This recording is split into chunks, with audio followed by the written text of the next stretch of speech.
तुम्हाला त्रास दिला जातोय? शांत रहा आणि या 10 उपायांनी उत्तर द्या. शत्रू सुतासारखा सरळ होईल. मित्रांनो, आपल्या आयुष्यात काही लोक आपल्याला अशी भेटतात की ती कारण नसताना आपल्याला त्रास देतात. आपण काही वाईट केलेलं नसतं, तरीही ते मुद्दाम टोचून बोलतात. कधी शब्दांनी, कधी वागणुकीने, तर कधी जाणून बुजून दुर्लक्ष करून मनाला जखमी करतात. अशा लोकांना आपल्याला शांत बघून पोटदुखी सुरू होते. काहीतरी उद्योग करून आपल्या सहनशीलतेचा हे अंत पाहतात. आपण प्रतिक्रिया देतो का हे बघत राहतात. त्यांच्या मनात एकच गोष्ट असते, आपल्याला अस्वस्थ करायचं. ही लोक स्वतःच्या आयुष्यात असमाधानी असतात. त्यांना स्वतःची चूक दिसत नाही, त्यामुळे ते दुसऱ्याला त्रास देऊन समाधान शोधतात. अशावेळी भांडण करणं सोपं असतं, पण शहाणपणाचं नसतं. त्यांना शांत राहून धडा शिकवणं हीच खरी कला आहे. आज आपण अशाच त्रासदायक लोकांना शांतपणे कसं सामोरं जायचं हे पाहणार आहोत. त्यासाठी बघूयात 10 उपाय. 1. तुमचं शांत राहणं हे त्यांना सर्वात पहिलं प्रत्युत्तर असतं. मित्रांनो, तुम्हाला त्रास देणारी माणसं कोण असतात माहिती आहे? जी स्वतःच आतून काही ना काही कारणांनी अस्वस्थ असतात. त्यांना स्वतःचं आयुष्य आनंदी पद्धतीने जगता येत नाही. अशा लोकांना तुमचा आनंद, तुमची खुश राहण्याची सवय सहन होत नाही. तुम्ही सर्वांशी छान हसत खेळत बोलता हे पाहून त्यांना चीड येते. मग ते मुद्दाम टोचून बोलतात, काहीतरी खोड काढतात, तुमच्यावर चुकीचे आरोप करतात. त्यांना अपेक्षा असते तुम्ही चिडाल, भांडाल, आवाज वाढवाल. पण याविरुद्ध जर तुम्ही शांत राहिलात तर त्यांचा डावच फसतो. तुमचं शांत राहणं म्हणजे तुम्ही त्यांच्यावर नियंत्रण मिळवलं आहे. तुम्हाला त्रास द्यायचा ते पुन्हा पुन्हा प्रयत्न करतील, पण तुम्ही प्रतिसाद देऊ नका. शांत राहणारा माणूस अशा त्रासदायक लोकांकडून सहसा हरत नाही. हे एकदा लक्षात आलं की मग त्यांची भीती राहत नाही. 2. ते तुम्हाला का छळतात यापेक्षा तुम्ही कसं त्यांच्यापासून स्वतःचं संरक्षण कराल यावर लक्ष द्या. ही माणसं बहुतेक वेळा जळक्या वृत्तीची असतात. तुमच्यात काहीतरी चांगलं नक्कीच आहे जे त्यांच्याकडे नाही. मग तो असू शकतो तुमचा आत्मविश्वास, संयम, तर कधी चांगल्या लोकांची साथ. त्यामुळे ते का असं वागतात याचा विचार करत बसलात तर तुमचं डोकं आऊटच होऊन जाईल. त्यांना समजून घेणं तुमचं काम नाही. स्वतःला त्यांच्यापासून कसं दूर ठेवायचं ते महत्त्वाचं आहे. अशी माणसं स्वतःच्या आयुष्यातील राग तुमच्यावर काढतात, पण तुम्ही ते ओझं उचलायची गरज नाही. स्वतःला कसं सुरक्षित ठेवायचं यावर लक्ष दिलं की त्यांचा त्रास अर्ध्यावर येतो. ते कधीच बदलणार नाहीत, पण तुम्ही स्वतःला बदलू शकता. तुमची प्रतिक्रिया बदलून बघा. हळूहळू आपोआप सगळं बदलेल. स्वतःवर लक्ष दिलं की त्रास देणारे आपोआप लहान होतात. 3. त्यांच्या टोमण्यांचा विचार करत बसण्यापेक्षा स्वतःच्या कामाकडे लक्ष द्या. त्रासदायक माणसं कायम टोमणे मारणारी असतात. त्यांच्या बोलण्यात कधी थेट अपमान असतो, तर कधी इनडायरेक्टली ते मनाला लागेल असं बोलतात. तुम्ही त्यांच्या प्रत्येक टोमण्याला उत्तर देत बसलात की त्यांचा डाव साध्य होतो. त्यांचा उद्देशच मुळात तुमची मनःशांती भंग करणे हा असतो. पण तिकडे दुर्लक्ष करून तुम्ही स्वतःच्या कामात गुंतलात, पुढे जायचं ठरवलं की ते आपोआप मागे पडतात. अशी माणसं पुढे जाणाऱ्यांनाही अडवू पाहतात. पण तुमचं लक्ष त्यांच्या शब्दांवर न ठेवता स्वतःच्या वाटेवर ठेवलं की त्यांचे सगळे प्रयत्न व्यर्थ जातात. कारण तुमचं ध्येय त्यांच्या बडबडीपेक्षा खूप मोठं असतं. 4. त्यांच्या पातळीवर उतरण्याची चूक करू नका.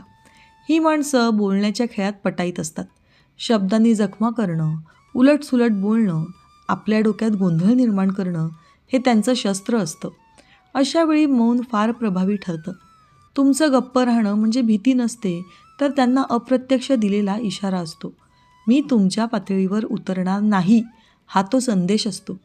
अशी माणसं शब्दांच्या भांडणात जिंकतात, पण मौनासमोर हरतात. मित्रांनो, प्रत्येक वेळी बोलणं गरजेचं नसतं. तुमचं गप्प राहणं समोरच्याला विचार करायला भाग पाडतं. मौनात ताकद असते. आरडाओरडा केला की हीच ताकद कमी होते. कधी बोलायचं आणि कधी नाही हे समजणं फार महत्त्वाचं आहे. ही समज आली की जीवन जगणं सोपं होतं. 5. या लोकांपासून सुरक्षित अंतर ठेवा. ही माणसं भावनिकदृष्ट्या आपल्याशी खेळ करणारी असतात.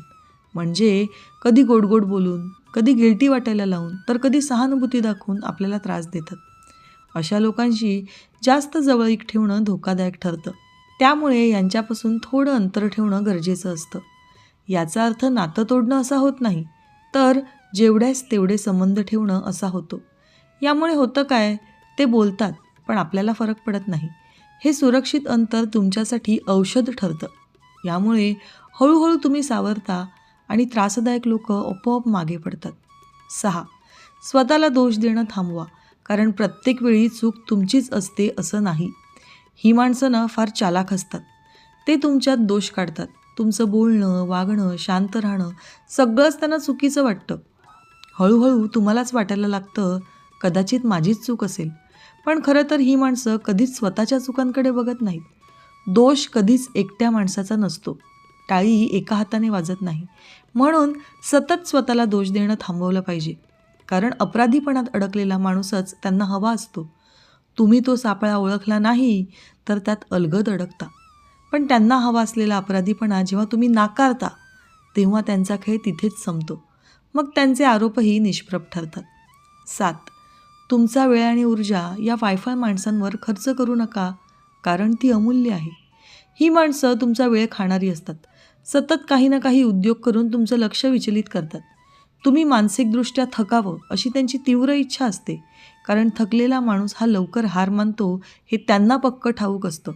त्यामुळे तुमचा वेळ कुणाला द्यायचा आणि कुणाला नाही हे आधी ठरवा. प्रत्येक गोष्टीत तुम्हाला ओढून घेतलं जाणं टाळा. तुमची ऊर्जा वाचवणं हे खरं शहाणपण आहे. ही माणसं तेव्हाच थांबतात जेव्हा त्यांना तुमच्याकडून काहीच मिळत नाही. ना लक्ष, ना भावना, ना प्रतिक्रिया. तुमचा वेळ फार मौल्यवान आहे. तो सतत त्रास देणाऱ्यांसाठी खर्च करू नका. तुमची ऊर्जा तुमच्यासाठी राखून ठेवा. कुठे लक्ष द्यायचं आणि कुठे नाही हे ठरवा. प्रत्येक गोष्टीला प्रतिक्रिया देणं आवश्यक नाही. स्वतःला जपणं शिकल्यावर त्रास कमी होतो आणि लोकांना कळतं की तुम्ही सहज हाताळता येणारे माणूस नाहीत. 8. त्यांच्या वागणुकीवर तुमचं नियंत्रण नाही, पण तुमच्या प्रतिसादावर तर नक्कीच आहे. ही माणसं कायम आपल्याला भडकवणारी असतात. ही समोर येताच प्रचंड निगेटिव्ह एनर्जी तयार होते. त्यांना नेमकं माहीत असतं यांना कुठे टोचायचं, पण त्यांच्या हातात फक्त कृती असते. परिणाम तुमच्या प्रतिसादावर अवलंबून असतो. तुम्ही शांतपणे प्रतिसाद दिलात की त्यांचा हेतू अपयशी ठरतो. रागाने उत्तर दिलं तर मात्र ते खुश होतात. त्यामुळे स्वतःवर नियंत्रण ठेवा. ही माणसं तुमचं रागाचं बटन दाबायचा प्रयत्न करतात, पण तुम्ही ते बटनच काढून टाकलत की त्यांचा खेळच संपतो. 9. गरज नसताना स्पष्टीकरण देण्याची सवय सोडा. ही माणसं प्रत्येक गोष्टीत शंका घेणारी असतात. तुम्ही काहीही केलं तरी त्यांना स्पष्टीकरण हवं असतं आणि तुम्ही जितकं स्पष्टीकरण देता तितका ते त्याचा गैरफायदा घेतात. शब्द फिरवतात, अर्थ बदलतात.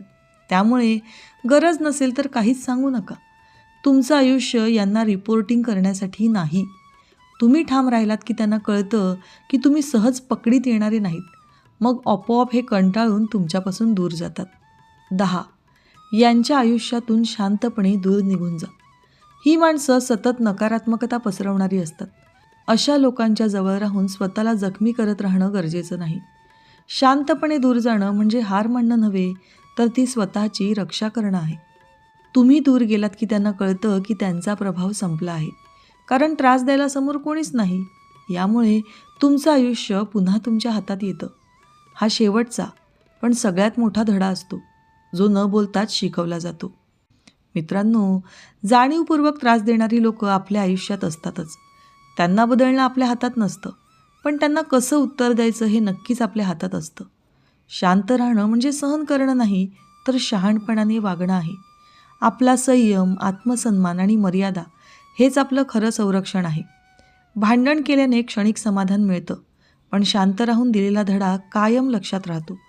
जी लोकं त्रास देतात ती स्वतः आतून कमकुवत असतात. हे एकदा का समजलं की राग आपोआप कमी होतो. स्वतःवर लक्ष द्या. अशा लोकांना दुर्लक्षच सर्वात मोठं उत्तर आहे. मित्रांनो, दररोज विविध सकारात्मक विचारांसह आपण भेटत असतो. तुमचे जीवनही असेच सकारात्मक विचारांनी भरून जावो. तुमच्या मनातील सर्व चांगल्या इच्छा आकांक्षा पूर्ण होत. तुम्हाला सुख समृद्धी लाभो ही ईश्वराच्या चरणी प्रार्थना. मित्रांनो, आजचे विचार जर तुम्हाला आवडले असतील आणि ते पटलेही असतील तर कृपया व्हिडिओला लाईक आणि चॅनलला सबस्क्राईब करायला विसरू नका. उद्या पुन्हा भेटूया नवीन विचारांसह. तोपर्यंत धन्यवाद.